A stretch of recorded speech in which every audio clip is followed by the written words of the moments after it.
Vi har valgt at kalde vores spil for Triple Ball BFV. I den forbindelse har vi som målsætning, at eleverne skal få kompetencer inden for kommunikation, spilbarhed og afleveringer.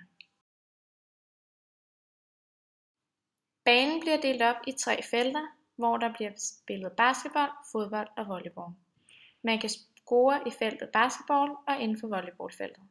For at man kan få et point, skal bolden have været igennem alle 3 felter først.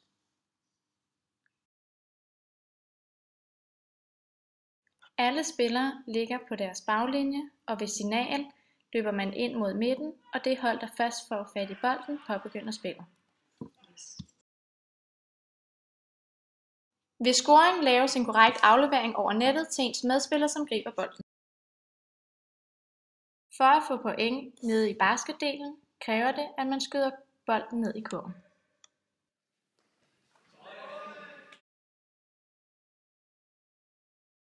En korrekt aflevering i basket er en tohånds brystaflevering til din medspiller.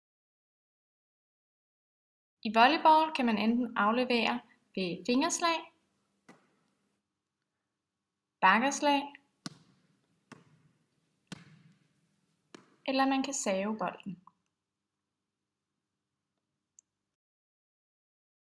Når man afleverer en mod fodboldfeltet, kan man enten tæmme bolden, eller man kan tage den i hænderne og lægge den ned på jorden.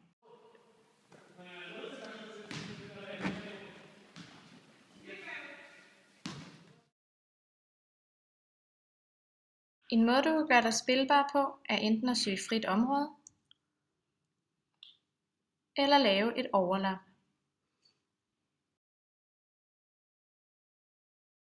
Man kan miste bolden ved enten at lave en forkert aflevering, springe fodboldfeltet over, eller en fra det modsatte hold blokerer en aflevering.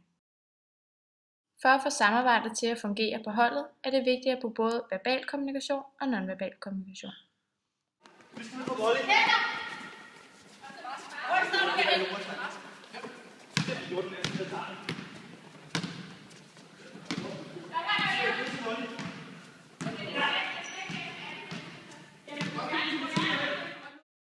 God fornøjelse med spillet.